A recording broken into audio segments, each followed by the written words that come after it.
una cultura ultrajada, un líder espiritual, una nación revolucionaria. Que las revoluciones no se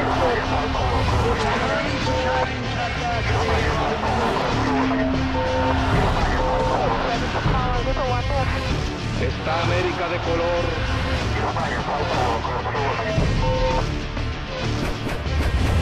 Revoluciones. Revolución iraní.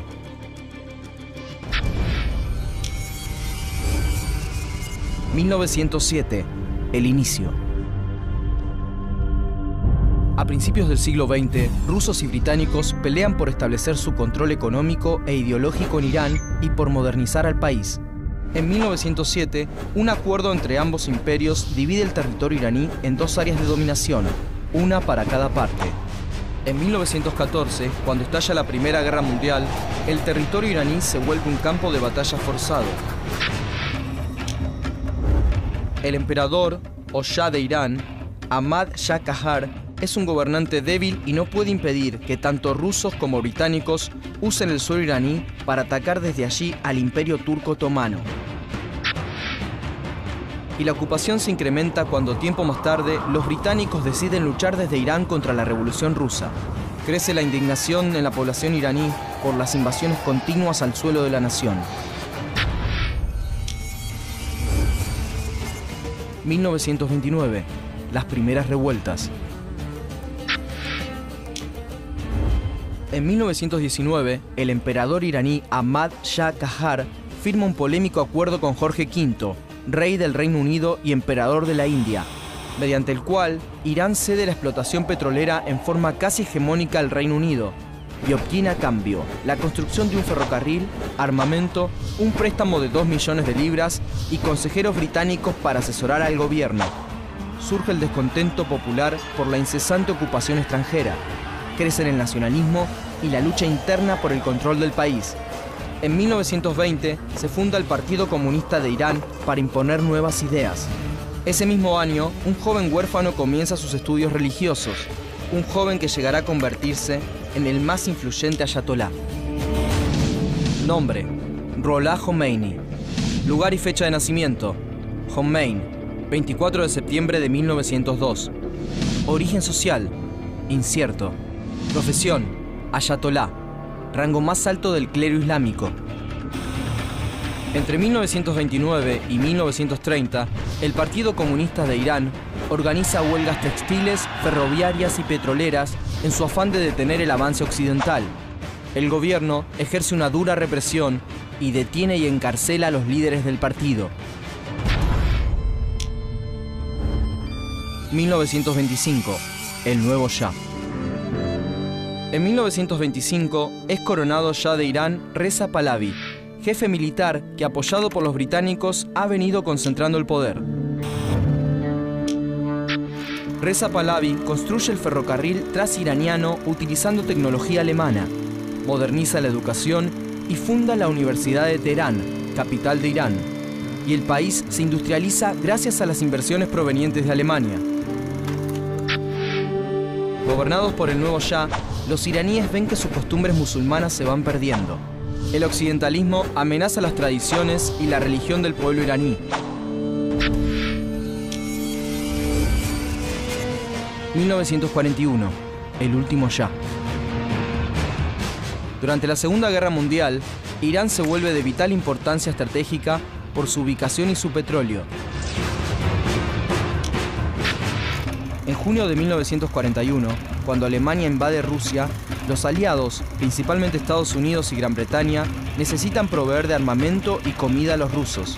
Solo pueden hacerlo desde Irán, utilizando el tren transiraniano. Así, rusos y aliados invaden Irán justo antes de que el Shah se pronuncie a favor de Hitler. Invadido, el emperador le cede el poder a su hijo, Mohammad Reza Pahlavi, quien será el último Shah de Irán. Nombre: Mohammad Reza Pahlavi. Lugar y fecha de nacimiento: Teherán, 26 de octubre de 1919. Origen social: clase alta. El nuevo Shah colabora en la guerra con los aliados y a la vez libera muchos presos políticos que hacen resurgir el nacionalismo y el socialismo en Irán. En septiembre de 1941 se funda el partido Tudeh, afín a la Unión Soviética y de tendencia marxista-leninista. Tudeh: derechos individuales más derechos constitucionales, más democracia contra el fascismo, el imperialismo y el militarismo. Para 1945, el Tudeh es la primera organización de masas de Irán. 1945, el principio del fin. Cuando termina la Segunda Guerra Mundial, en el 45, la pobreza domina a Irán. Hay inflación, escasez de productos de primera necesidad y pobreza en el campo y la ciudad. El Tudeh organiza a los obreros para exigir reformas sociales y económicas. Rabar, el periódico del Tudeh, consigue una tirada de 100.000 ejemplares, 3 veces más que el periódico oficialista. Harry Truman, presidente de Estados Unidos, vislumbra la amenaza comunista en Irán y en 1947 firma un acuerdo de ayuda militar y de asistencia para el entrenamiento de las Fuerzas Armadas iraníes. Esta occidentalización de las Fuerzas Armadas incrementa la intolerancia popular. En febrero de 1949 le disparan al Shah durante la ceremonia aniversario de la fundación de la Universidad de Teherán. El Tudeh es acusado del atentado y sus líderes son apresados o escapan a la Unión Soviética. El partido Tudeh y todos los partidos de tendencia izquierdista son proscriptos. El pueblo necesita un referente y no hay líderes políticos. Para 1950, Jomeini es nombrado ayatolá.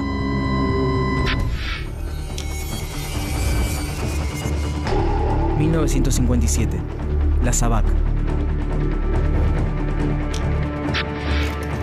En 1951, el primer ministro iraní, Mohammad Mossadegh, decide nacionalizar el petróleo que extraen los británicos. El Reino Unido prohíbe a Irán vender el petróleo y amenaza con enviar su flota de guerra. Como respuesta, en 1952, Mossadegh hace una histórica defensa de su decisión ante las Naciones Unidas, que no brindan solución al conflicto. Así, el Reino Unido, junto con los Estados Unidos, da un golpe de Estado y destituye a Mossadegh. Sin primer ministro y sin partidos opositores, el poder en Irán no es del pueblo, sino únicamente del Shah. En 1957, con ayuda de la CIA, el Shah crea la Sabak, la inteligencia iraní, un organismo cruel de represión a opositores políticos, que cada vez son menos. 1961, el nuevo líder. En 1961, muere el ayatolá Borujerdi, el mayor líder religioso islámico, y Jomeini comienza a ocupar su lugar. En 1963, el Shah realiza una serie de reformas conocidas como la Revolución Blanca. Mejora el sistema educativo, introduce el voto femenino, otorga mayor participación de los trabajadores en las fábricas y beneficios a más de 4 millones de pequeños productores. Pero esta modernización significa a la vez una occidentalización que hasta prohíbe el uso de los atuendos tradicionales islámicos, y el sentir religioso del pueblo encuentra su símbolo en Jomeini. A través de diversos comunicados, Jomeini intenta develar las intenciones antiislámicas del Shah y los Estados Unidos, hasta que pronuncia un discurso en el que llama a los musulmanes del mundo a luchar contra los Estados Unidos e Israel, a los que también ve como enemigos del Islam. El 5 de junio de 1963, Jomeini es encarcelado y grandes ciudades iraníes como Teherán, Qom, Mashhad y Shiraz se levantan en su apoyo. El Shah reprime y deja 15.000 rebeldes muertos. Luego de 8 meses de prisión, Jomeini es liberado por el Shah, que busca pacificar el país. Pero Jomeini continúa con su actividad revolucionaria hasta que vuelve a ser capturado y enviado al exilio en 1964. 1977, el detonante. Jomeini continúa instigando la revolución con los medios a su alcance. Estados Unidos necesita de Irán por el petróleo y como base para una eventual lucha con la Unión Soviética. La revolución es un problema. En 1977, Mostafa, el hijo de Jomeini, muere en Irak. Los revolucionarios culpan a la SAVAK. En enero del 78, estudiantes y religiosos del Islam se levantan pacíficamente en Qom, pero el ejército interviene con fiereza. 1978. Las masacres. En agosto de 1978, la SAVAK incendia un cine mientras se proyecta una película sobre una protesta campesina. Deja 400 muertos. Al día siguiente, más de 10.000 personas marchan al grito de "hay que quemar al Shah". Jomeini ordena más protestas pacíficas, pero cada una de ellas termina con sangre. El Shah declara la ley marcial, prohibiendo todo tipo de demostración revolucionaria. 8.000 manifestantes avanzan contra esa ley por las calles de Teherán. 4.000 de ellos mueren en lo que se conoce como Viernes Negro. A pedido del Shah, Saddam Hussein, el militar de mayor influencia en Irak, envía a Jomeini lejos de Medio Oriente, y el ayatolá continúa su actividad revolucionaria desde su nuevo exilio en París. A principios de diciembre de 1978, millones de personas se manifiestan contra el Shah en Teherán. El plan para reprimirlo fracasa, y los Estados Unidos creen que sostener al gobierno iraní es una causa perdida. El poder del Shah se desvanece. Carter, presidente de los Estados Unidos, intenta despegarse del Shah y nombra como nuevo primer ministro a Shapur Bakhtiar, un hombre de la oposición al régimen. El Shah y Bakhtiar conviven por poco tiempo.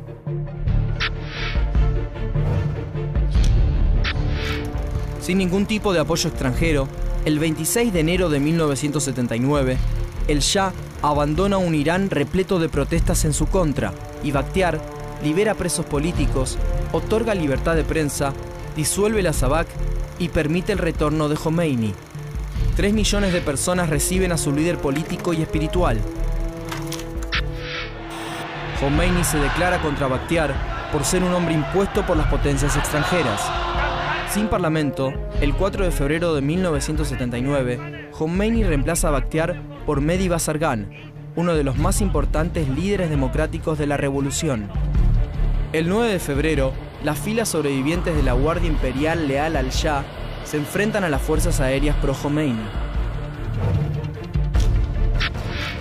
Pero los revolucionarios toman todas las instalaciones militares, los edificios gubernamentales, las estaciones de TV, la radio y los palacios. Finalmente, el 11 de febrero de 1979, se proclama la República Islámica de Irán. Preámbulo de la Constitución de la República Islámica de Irán.